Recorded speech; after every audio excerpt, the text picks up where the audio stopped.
अरे तू यहाँ बैठी है, घर का काम कौन करेगा? पैदा होते ही अपने माँ बाप को तो खा गई, अब हमारे सिर पर बैठकर हमें परेशान कर रही है। दर्द हो रहा है चाची, बाल छोड़ दीजिए। तुम ऐसा क्यों कर रही हो? मैंने तो तुम्हारा सारा काम कर दिया है ना, बस गायों को खाना खिलाना ही तो बाकी है। अभी भी कपड़े पड़े हैं, मेरी बेटी कल स्कूल क्या पहन कर जाएगी? बहू, वो इतनी छोटी है, इतना सारा काम अकेले कैसे करेगी? ऊपर से तुम रसोई में भी उसकी थोड़ी मदद नहीं करती।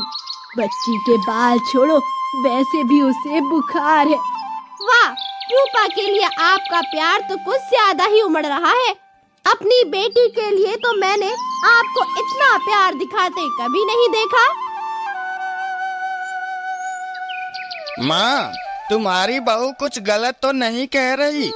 भैया भाभी के मरने के बाद से तुम्हें और रूपा को हम ही खिला पिला रहे हैं। तुम जानती हो एक पेट पालने में कितना खर्च होता है। तू क्या कहना चाहता है? रूपा को 2 दिन से बुखार है। मैंने तुझसे कितनी बार कहा कि सिर्फ एक दवा ले आ, तू तो लाया नहीं। सिर्फ 2 वक्त का खाना खिलाने के लिए मेरी बच्ची कितना कष्ट सहती है। सुनो माँ, मेरे घर में अब तुम लोगों के लिए कोई जगह नहीं है। इस लड़की को लेकर मेरे घर से निकल जाओ। मैं किसी को बिठाकर नहीं खिला सकती, बस। चाचा, मैं और दादी कहाँ जाएंगे? क्या खाएंगे?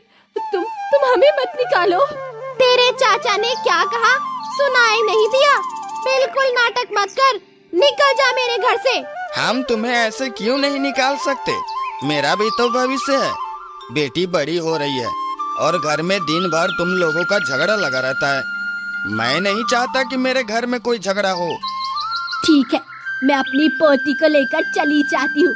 मेरे बड़े बेटे की तरह तू भी आज से मेरे लिए मर गया। चल रूपा। दादी, अब हम कहाँ जाएंगे? कहाँ जाएंगे मतलब? तेरे पिता का एक टूटा फूटा घर है, हम आज से वही रहेंगे। दादी, हम क्या करेंगे? क्या खाएंगे? कुछ सोचा है? पता नहीं बेटा, ऊपर वाला कोई ना कोई व्यवस्था कर ही देगा। इन सब के बारे में सोचकर कोई फायदा नहीं। ये देख बेटा, हम घर आ गए। चारों तरफ कितनी गंदगी है। एक काम करते हैं, ये गंदगी साफ कर लेते हैं। बेटा, सावधानी से करना। बहुत दिनों से इस घर में कोई नहीं रहा। सांप बिच्छू हो सकते हैं। वो देख, एक झाड़ू वहाँ पड़ी है, उसी से सब साफ कर लेते हैं।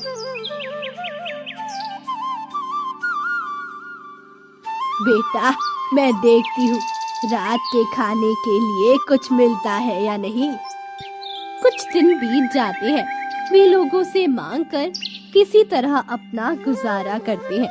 दादी, ऐसे और कितने दिन चलेगा? ठंड से पेट में दर्द हो रही है। भूखे पेट और कितना समय रहेंगे? बेटा, थोड़ा सब्र कर, मैं देखती हूँ किसी के घर से 2 चावल मिलते हैं या नहीं।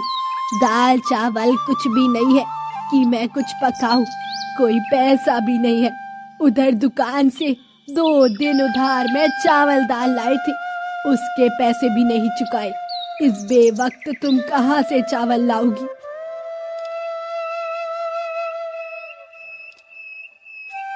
आज नदी में कमल ककड़ी देखी है, सोच रही हूँ कल से कमल ककड़ी बेचूंगी। उसे बेचकर जो पैसे मिलेंगे उसी से चावल दाल खरीदूंगी।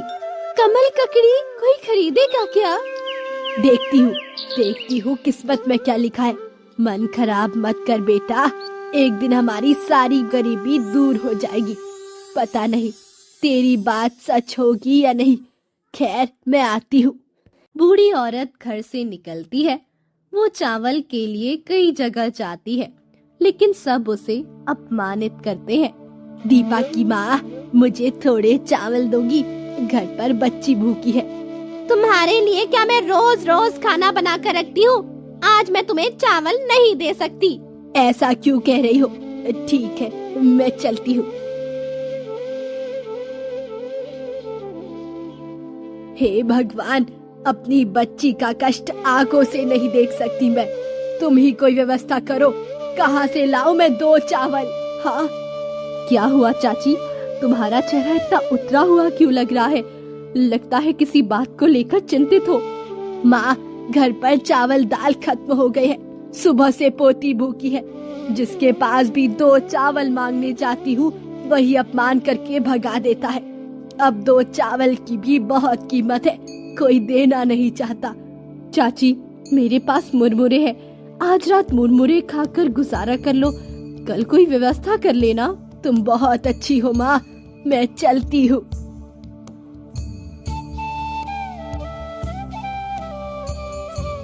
बेटा ये लो, आज रात मुरमुरे खाकर गुजारा कर ले, कल कोई व्यवस्था हो जाएगी। ठीक है दादी, जल्दी से काम खत्म करके नदी पर जाकर देखती हूँ आज कमल ककड़ी खिले हैं या नहीं। चलो, सारा काम हो गया, अब नदी पर कमल ककड़ी तोड़ने जाती हूँ। मैं भी तेरे साथ चलती हूँ बेटा। तो फिर देर मत करो दादी, जल्दी चलो, ज्यादा देर होने पर कमल ककड़ी नहीं मिलेंगे। रुक, मैं कमल ककड़ी रखने के लिए एक बर्तन ले आती हूँ।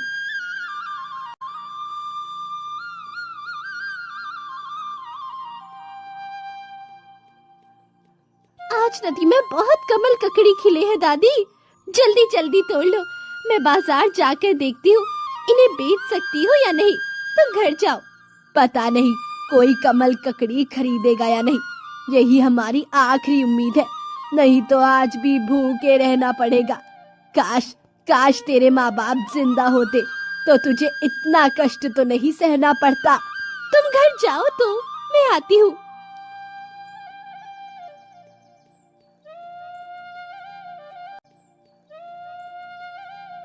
कमल ककड़ी ले लो, ताजे ताजे कमल ककड़ी, दाम ज्यादा नहीं, 2 कमल ककड़ी 1 रुपए में। देखो कितने सुंदर कमल के फूल हैं। माँ, मुझे कमल का फूल खरीद लो। मैं पापा से कहूँगी नदी से कमल के फूल लाने के लिए। और वैसे भी मैंने सुना है कि झींगे के साथ कमल ककड़ी की सब्जी बहुत अच्छी लगती है। मैं पापा से कहूँगी नदी से कमल के फूल लाने के लिए। और वैसे भी मैंने सुना है कि झींगे के साथ कमल ककड़ी की सब्जी बहुत अच्छी लगती है। बात तो तूने पते की कही, पर झींगे भी है, कुछ कमल ककड़ी खरीद लेती हूँ। ठीक है, मुझे 30 रुपए की कमल ककड़ी दे दो। आप रुकिए, मैं देती हूँ, ये लीजिए, और ये 2 कमल ककड़ी मेरी तरफ से मुफ्त। कुछ ही देर में रूपा की सारी कमल ककड़ी बिक जाती है। चलो, बहुत पैसे हो गए, इन पैसों से चावल दाल खरीद कर घर लौटती हूँ, दादी तो खुशी हो जाएंगी।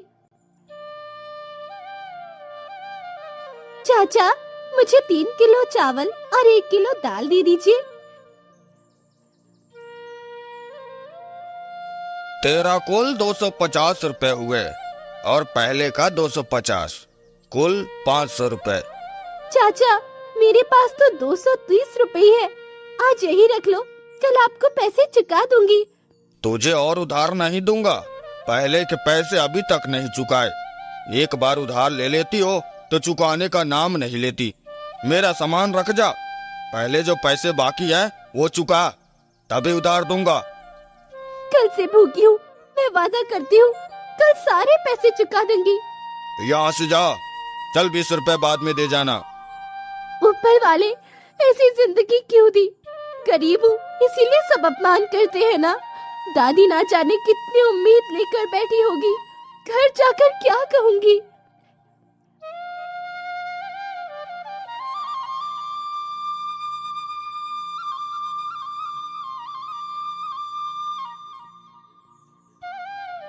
वो सुबह की गई लड़की बाजार गई है, अब शाम होने आई है, लेकिन घर नहीं लौटी। कोई तकलीफ तो नहीं हो गई? थोड़ा आगे जाकर देखती हूँ कहाँ गई।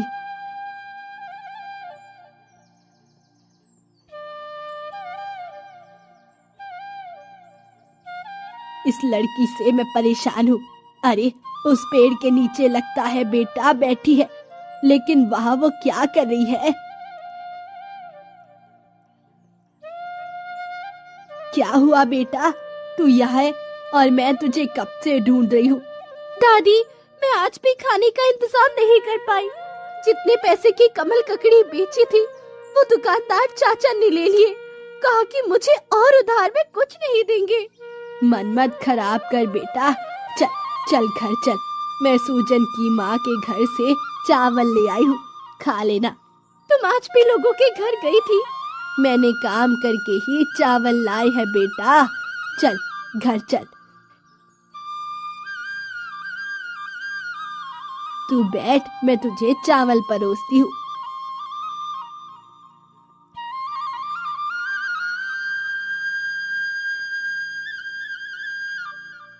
नहीं दादी, मुझे पता है तुमने भी कुछ नहीं खाया। आओ दोनों साथ में खाते हैं। तुम नहीं खाओगी तो मैं भी नहीं खाऊंगी। लेकिन कोई लेकिन नहीं, मैं तुम्हें दे रही हूँ। इतनी छोटी सी बच्ची कितनी जिम्मेदारियां संभालेगी। एक काम करती हूँ, मैं जंगल जाकर लकड़ियाँ काटती हूँ, देखती हूँ एक वक्त का खाना नसीब होता है या नहीं। बूढ़ी कुल्हाड़ी लेकर जंगल की ओर निकल पड़ती है। चलते चलते वो जंगल में बहुत अंदर चली जाती है। अब और नहीं चल सकती, अब बूढ़ी हो गई हूँ, शरीर साथ नहीं दे रहा। फिर भी जीने के लिए कुछ तो करना ही होगा ना। काश मेरा बेटा जिंदा होता तो इतना कष्ट नहीं सहना पड़ता। वो रहा एक छोटा सा पेड़, मैं उसी को काटती हूँ।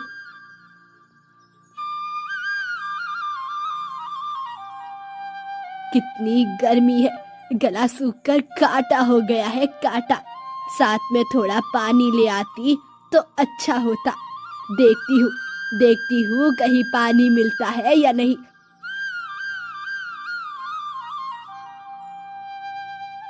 पूनम पानी पीने के लिए तालाब के किनारे जाती है। पानी पीते ही बूढ़ी के सामने एक बेर का पेड़ गिर पड़ता है। वाह, बेर का पेड़ तो देखने में बहुत अच्छा है। इसे घर ले जाती हूँ, हमारे आंगन में लगा दूंगी और कुछ लकड़ी काट कर घर लौटती हूँ।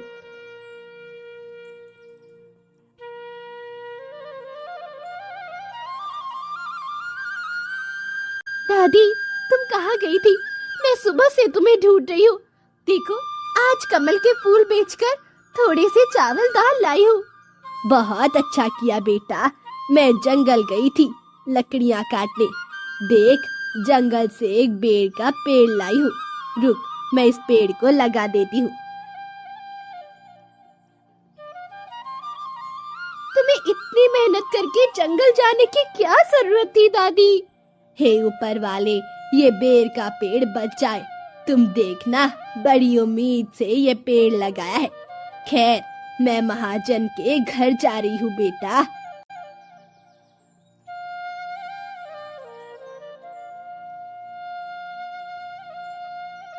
महाजन, जंगल में कुछ लकड़ी काट कर लाई हूँ। बुढ़िया माँ, ये लकड़ियाँ कुछ खास अच्छी नहीं है, पर तुम इतनी मेहनत करके लाई हो तो मैं ये लकड़ियाँ ले लेता हूँ और तुम्हें कुछ पैसे दे देता हूँ। क्या बस इतने से पैसे? बड़ी मुश्किल से लकड़ियाँ काटी है बेटा, अगर कुछ और पैसे दे देते तो। तुम्हारी लकड़ी ले ली, यही बहुत है। देखो तो, ऐसी लकड़ी कोई खरीदता है क्या? अच्छा, मैं चलती हूँ।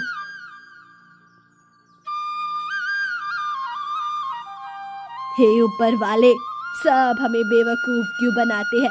क्या कभी 3 वक्त का खाना नसीब नहीं होगा? शरीर भी अब नहीं चल रहा। बेर का पेड़ तो बच गया है, इसमें पानी दे देती हूँ। थोड़ी देखभाल करने से पेड़ बच जाएगा। पेड़ पर बेर लगेंगे तो रूपा खा सकेगी। कई महीने बीत जाते हैं। बूढ़ी बहुत देखभाल से बेर के पेड़ को बड़ा करती है।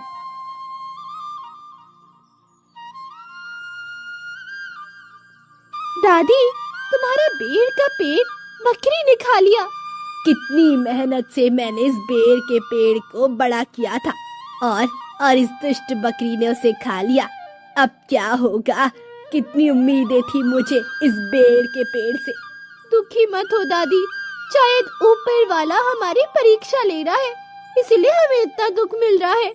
अच्छा, मैं फूल बेचने जा रही हूँ, फिर मोहिब चाचा के खेत में मिर्च तोड़ने जाऊंगी। ठीक है, जा। अब क्या करूँ, इस पेड़ को उखाड़ कर फेंक देती हूँ। पेड़ में एक भी डाली या पत्ता नहीं है, घर के सामने रखकर क्या करूँगी, ये तो खड़ भी नहीं रहा। खैर, ऐसे ही रहने दो। एक काम करती हूँ, मैं मोहिब के खेत में जाकर मिर्च तोड़ना शुरू करती हूँ। मेरी बच्ची और कितना कष्ट सहेगी। दोस्तों के साथ शेयर कीजिए, अपने व्यूज कमेंट्स चैनल में जरूर दीजिएगा। चाची, तुम आ गई। रूपा कहाँ है? रूपा कमल के फूल बेचने गई है। छोटी सी बच्ची है और कितना संभालेगी। जब चाचा चाची के घर पर थी तब भी दिन भर काम करती थी। अब जो थोड़ा आराम करेगी उसका भी कोई उपाय नहीं है। ठीक है, जल्दी काम करो, मुझे मिर्च लेकर शहर जाना है। इस तरह बूढ़ी और रूपा काम करके किसी तरह अपना गुजारा चलाते हैं। कई महीने बीत जाते हैं। बूढ़ी के लगाए बेर के पेड़ में नए पत्ते उगाते हैं।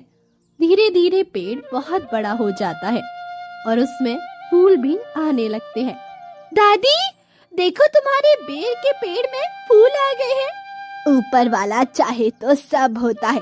मेरा मरा हुआ बेर का पेड़ फिर से जी उठा। कितने फूल खिले हैं, देखना तो। जब बेर लगेंगे तो हमें और भूखे नहीं रहना पड़ेगा। ऐसा ही हो दादी, अब खाना दो। दादी, आज भी हरी मिर्च और बासी चावल, रोज रोज यही खाना खाकर अब तो मन उब गया है। बेटा, पहले तो एक वक्त का खाना भी नहीं मिलता था, अब तो दो दो वक्त का मिल रहा है, खा ले।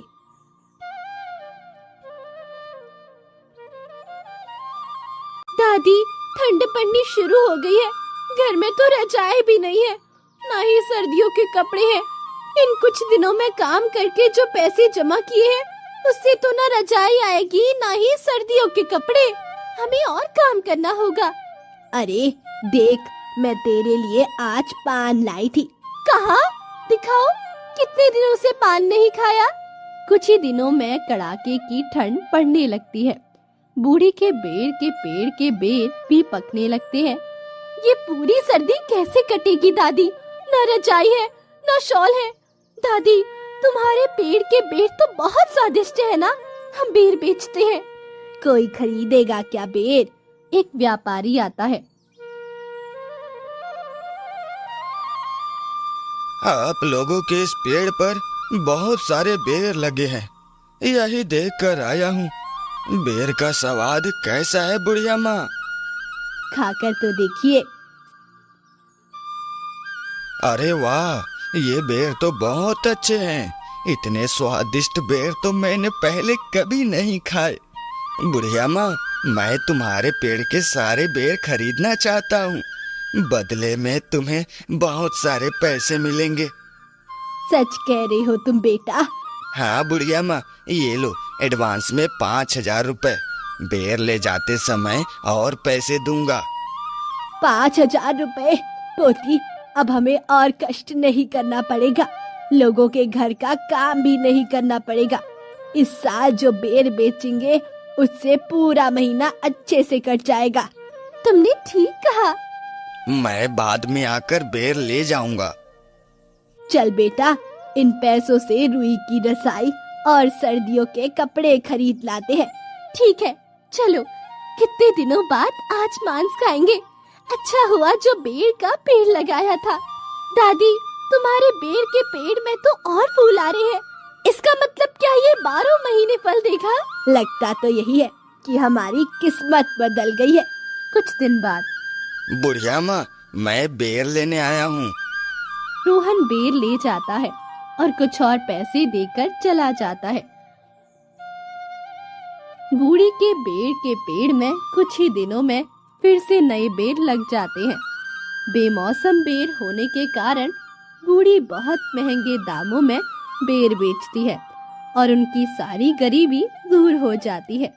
ये सब बूढ़ी के छोटे बेटे विहान को पता चलता है। वो लालच में आकर बूढ़ी के पास आता है। माँ, हमने उस दिन गलती की थी, हमें माफ कर दो और अपने साथ रहने दो। मैं जानती हूँ तुम लोग लालच में आए हो। मेरी पोती ने बहुत दुख झेले हैं। तुम्हारी पत्नी यहाँ आएगी तो मेरी बच्ची को फिर से दुख सहना पड़ेगा। मैं नहीं चाहती कि मेरी बच्ची को कोई कष्ट हो। मेरी बेटी भी तो आपकी पोती है माँ। उसे देखने के लिए तुम लोग हो। रूपा की इस दुनिया में मेरे सिवाय कोई नहीं है। तुम लोग यहाँ से चले जाओ। लेकिन माँ। कोई लेकिन बेकिन नहीं, तुम लोग जाओ।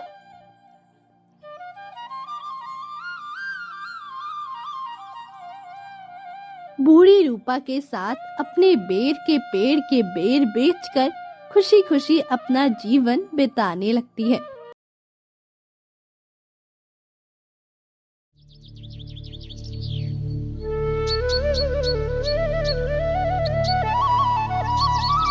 बहू, ओ बहू, तुम्हारा खाना कहाँ तक पहुँचा? उधर तुम्हारे ससुर जी बैठे हैं, इंतजार कर रहे हैं। माँ जी, अभी अभी चूल्हा जलाया है, खाना बनने में अभी घंटा भर और लगेगा। घंटा भर? क्या वो इतनी देर तक बैठे रहेंगे? आज प्रकाश के लिए लड़की देखने जाना है। कब खाएंगे और कब निकलेंगे, बताओ तो। बाबूजी, अकेले तो नहीं जाएंगे ना माँ जी, आपके बेटे भी तो साथ जाएंगे। उनसे कहिए ना कि बाहर ही खा लें। घर में बहू के होते हुए भी बाहर क्यों खाएंगे? सब मेरी किस्मत का दोष है। देख सुनकर बहू लाई थी और अब वो कहती है कि बाहर जाकर खा लो। देख सुनकर लाई है, तभी तो इतना काम करवा के मार रही है। अब घर में एक और बहू आएगी, देखूंगी उससे कितना काम करवा पाती हैं आप। अगली बार तुम्हारी जैसी मुंहफट बहू नहीं लाऊंगी। गंवार लड़की लाकर मुझे बहुत बड़ी सीख मिली है। सुनती हो? अरे ओ भाग्यवान, मैं निकल रहा हूँ। अरे कुछ खा तो लेते। नहीं भाग्यवान, अब कुछ नहीं खाऊंगा। थोड़ी देर में ट्रेन आ जाएगी, खाने बैठा तो ट्रेन छूट जाएगी। तो फिर एक ही बार लड़की के घर जाकर खाना। वो लोग बहुत अच्छे अच्छे पकवान बनाएंगे। रास्ते में और कुछ मत खाना, समझे? ठीक है भाग्यवान, तुम उसकी चिंता मत करो। और हाँ, दहेज में क्या क्या देंगे ये भी ठीक से तय करके आना। बड़े बेटे की तरह ठगे मत जाना। मुझे याद है भाग्यवान, अब मैं चलता हूँ। सब ठीक रहा तो बात पक्की करके ही आऊंगा।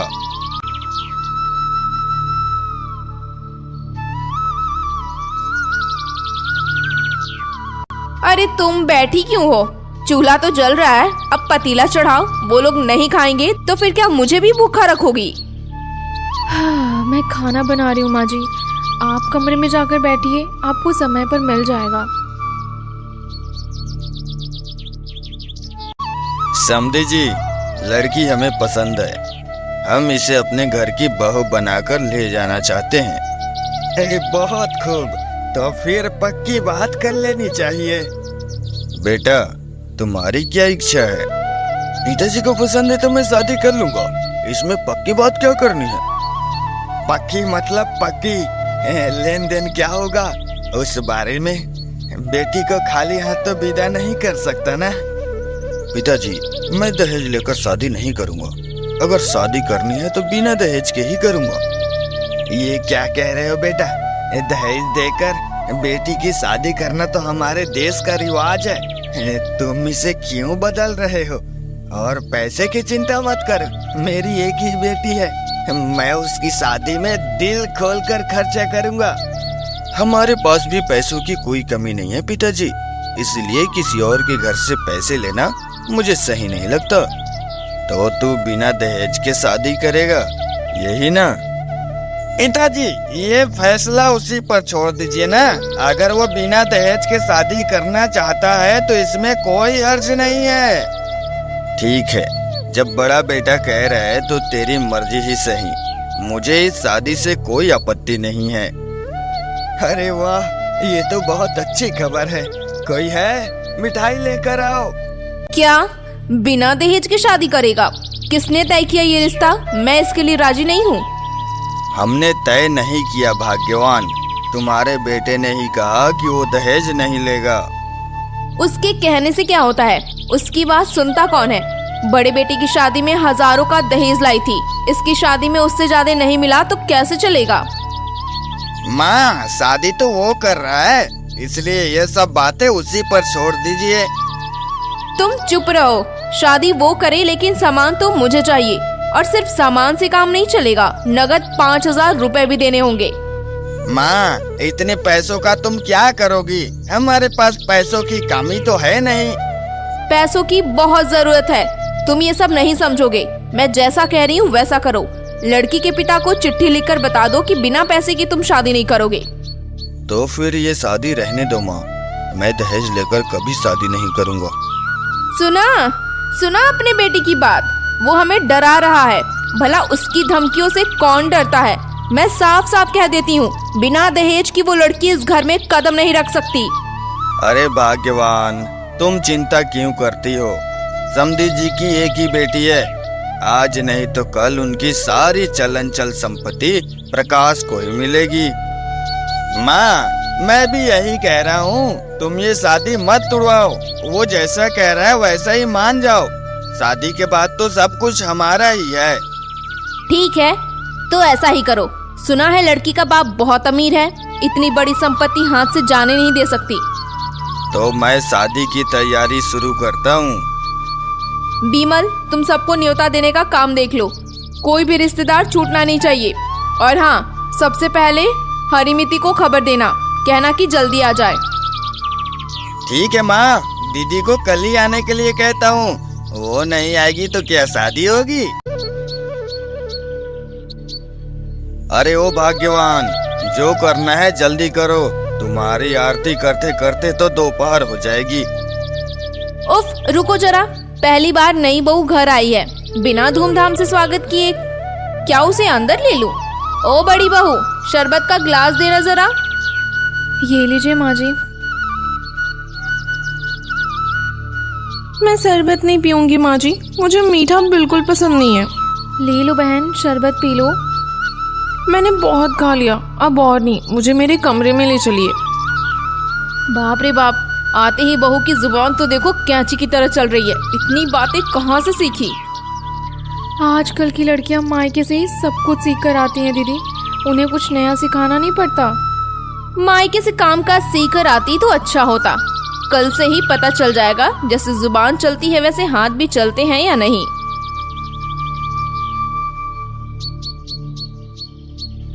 जुबान और हाथ दोनों अच्छे चलते हैं, समय आने पर आप देख लेंगी।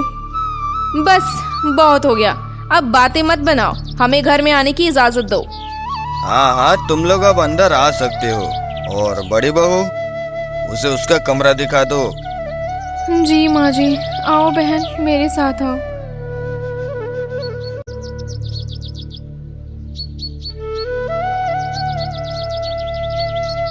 आओ, ये तुम दोनों का कमरा है। माँ जी ने कहा है कि तुम सब कुछ अपने हिसाब से सजा लेना। क्या सास है, आते ही मेरा दिमाग खराब कर दिया। तुम इतने सालों से इनके साथ कैसे रह रही हो? चुप चुप, ऐसी बात मत बोलो, अगर माँ जी के कानों में पड़ गई तो हंगामा हो जाएगा। मैं चुप क्यों रहूं? क्या मैं किसी से डरती हूँ? सुनो दीदी, हम दोनों बहनें मिलकर रहेंगे तो हमें कोई कुछ नहीं कर पाएगा। वो तो देखा जाएगा, तुम अभी कपड़े बदल कर हाथ मुंह धो लो, मैं खाने का इंतजाम करती हूँ। तुम क्या करोगी? घर में और लोग नहीं है क्या? तुम मेरे साथ बैठो, हम दोनों बातें करते हैं। भगली लड़की, मेरे बिना कुछ नहीं होगा, सब हाथ पर हाथ धरे बैठे हैं। बड़ी बहू, ओ बड़ी बहू, क्या खुसर पुसर कर रही हो? बहू के आते ही उसके कान भरना शुरू कर दिए। दीदी, ये आप क्या कह रही हैं? वो मुझे जाने नहीं दे रही थी, कह रही थी कि अकेले डर लगता है। तुम नहीं जाओगी तो बाकी का खाना कौन बनाएगा? और तुम्हारा ये नखरा तो देखो, घर में इतने लोग हैं फिर भी डर लगता है। मैं नहीं आई हूँ ना, इसलिए उन्हें थोड़ी देर बैठने को कहा था। उसे बैठने की जरूरत नहीं है, मैं हूँ यहाँ। बड़ी बहू जाकर काम करे। ठीक है दीदी, मैं जाती हूँ। माँ जी, सफाई वाली अभी तक नहीं आई। ये झूठे बर्तन साफ नहीं होंगे तो मैं खाना कैसे बनाऊंगी? सफाई वाली अब नहीं आएगी बहू, वो काम तुम दोनों को ही करना होगा। मैं अकेले कैसे करूंगी माँ जी, मेरे पास तो पहले से ही बहुत काम है। तुम क्यों करोगी? छोटी बहू कहाँ है? उसे काम पर लगाओ, वो भी तो समझे कि ससुराल की जिम्मेदारियाँ क्या होती हैं। कुछ दिनों बाद उसे काम सौंप देंगे। समझ गई, आप उसे कहने से डर रही है ना। छोटी बहू को बुलाइए, मैं सब समझा दूंगी। रुको, बुलाती हूँ। रानी, ए रानी, एक बार इधर आना। जी माँ जी, मुझे बुलाया आपने? हाँ, बड़ी बहू के साथ घर के काम में हाथ बटाओगी, वो जो कहेगी वही करना। आपने ठीक कहा माँ जी, दीदी मेरी गुरुजन है, उनकी बात तो सुननी ही होगी। और आप लोग चिंता मत कीजिए, हम दोनों बहनें मिलकर घर का सारा काम कर लेंगी। हाँ माँ जी, कहते हैं ना, जहाँ सुमति तहाँ संपत्ति नाना। हम ऐसे मिलकर रहेंगे कि लोग हमारी मिसाल देंगे और माँ जी की सेवा में कोई कमी नहीं आने देंगे। बहुत हो गया, अब जाओ दोनों मिलकर नाश्ता बनाओ। जी माँ जी। दीदी, और कितनी देर लगेगी खाना बनने में? उधर माँ जी चिल्ला रही हैं। सब्जी बन गई है छोटी, तू चटाई बिछा दे और सबको बुला ले, मैं खाना परोसती हूँ। बहू, ओ बहू, तुम्हारा खाना बना या नहीं? हाँ माँ जी, खाना तैयार है, आप सब बैठ जाइए। वाह, आज तो खाना बहुत जल्दी बन गया। बनेगा ही पिताजी, इतने दिन सुधा भाभी अकेले सब कुछ संभालती थी, अब रानी आ गई है तो उनका साथ देने वाली मिल गई है। इसका मतलब अब हमें खाना जल्दी मिलेगा। बस बस, थोड़ी सी बात पर इतना खुश होने की जरूरत नहीं है, हमें बहुत भूख लगी है, जल्दी से खाना दो। छोटी, सबको थाली दे, फिर पोड़ियाँ परोस दे, मैं सब्जी देती हूँ। जी दीदी। छोटी बहू, तुम भी हमारे साथ बैठकर खा लो। नहीं पिताजी, मैं दीदी के साथ ही खाऊंगी, आप लोग खा लीजिए। मुझे अकेले खाने की आदत है, तू खा ले रानी। नहीं दीदी, आज से मैं आपको अकेले नहीं खाने दूंगी, मैं भी आपके साथ ही खाऊंगी। अरे आते ही इन दिनों में इतनी दोस्ती कैसे हो गई? इस दोस्ती को तो तोड़ना ही होगा, वरना ये दोनों मिलकर एक दिन मेरे ही सिर पर चढ़ जाएंगी। किसी भी तरह इनकी एकता को खत्म करना होगा। माँ जी, आपका खाना ठंडा हो रहा है, जल्दी से खत्म कर लीजिए। हाँ, खा रही हूँ। बहू, तुम थोड़ी देर बाद मुझसे मिलना, तो जरूरी बात करनी है। लो, शुरू हो गया इस औरत का कान भरना। अब इस घर का क्या होगा भगवान ही जाने। क्या क्या कहा तुमने? मैं कह रहा था कि मेरी इतनी खुशकिस्मती भगवान से सही जाएगी, न जाने कब कोई मुसीबत आ जाए। जब तक हम सब एक साथ हैं पिताजी, इस घर पर कोई आंच नहीं आएगी, हम सब मिलकर इसे संभाल लेंगे। छोटी बहू को कब का बुलाया था, इस अभागी को अभी तक आने का समय नहीं मिला। अरे भाग्यवान, इतनी जल्दी क्या है, वो लोग खा पी कर ही तो आएंगे। तुम चुप करो, मेरे किसी काम में अपनी नाक मत घुसेड़ना, मैंने कह दिया। नाक बचेगी तब तो घुसेड़ूंगा। बहू के मुंह दिखाई में दहेज को लेकर जो तुमने तमाशा किया है, उससे तो मेरी नाक कान सब कट गए हैं। बहू वालों के लिए तुम्हारा दर्द तो उमड़ उमड़ कर आ रहा है, देखती हूँ ये दर्द कब तक रहता है।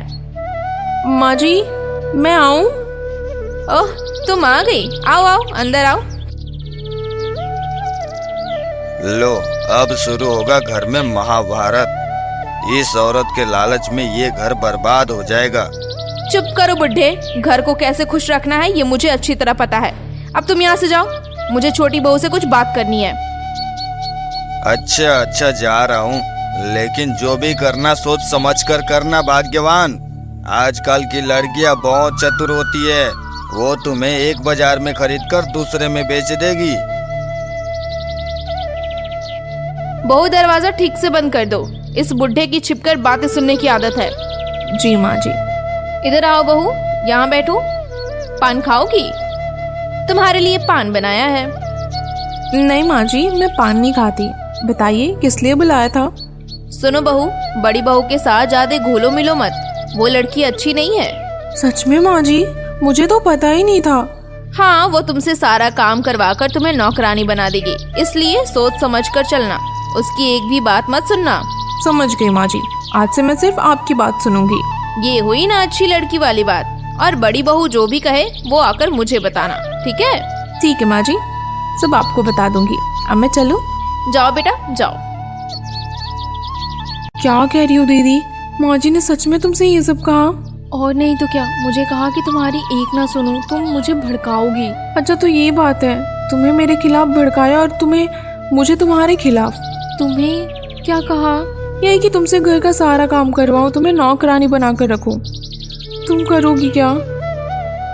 अरे वाह, ये तो बहुत अच्छा आइडिया है। अगर हम ऐसा करें तो उस लालची सास को सबक सिखाया जा सकता है। तो फिर देर किस बात की, कल से ही अपने काम पर लग जाते हैं। हाँ दीदी, और एक और बात, हमारी इस योजना के बारे में किसी को पता नहीं चलना चाहिए। तुम चिंता मत करो, किसी को कानो कान खबर नहीं होगी। ठीक है, तो मैं चलती हूँ, बहुत रात हो गई है, सोना भी है ना। हाँ, और कल सुबह जरा देर से उठना। देखो तो जरा, दोपहर होने को आई और किसी के उठने का नाम नहीं। क्या सारा काम मैं ही करूंगी? घर में एक और महारानी है, उसकी कोई जिम्मेदारी नहीं है क्या? क्या हुआ माँ जी, सुबह सुबह इतना क्यों चिल्ला रही हैं? देखो तो, सुबह काम छोड़कर छोटी बहू आराम से सो रही है। क्या इतना सारा काम मैं अकेले करूंगी? आपको किसने करने को कहा है? खुद करने के बजाय छोटी को कान पकड़कर उठाओ और काम पर लगाओ। एक तो कुछ लेकर आई नहीं, ऊपर से काम में भी चोरी।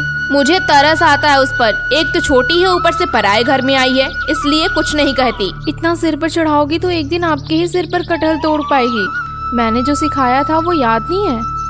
उसे घर का सारा काम करवाओ। आज से काम का बंटवारा होगा, मैं गधे की तरह मेहनत करूं और वो आराम करे, ये नहीं हो सकता। तुम्हें काम करने के लिए किसने कहा है दीदी? मेरे लिए काम पड़ा रहने दो, जब मैं चाहूंगी तब मैं करूंगी।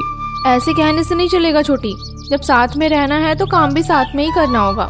तुम्हें साथ रहने के लिए किसने कहा है? क्या मैं तुम्हारे साथ रहना चाहती हूँ?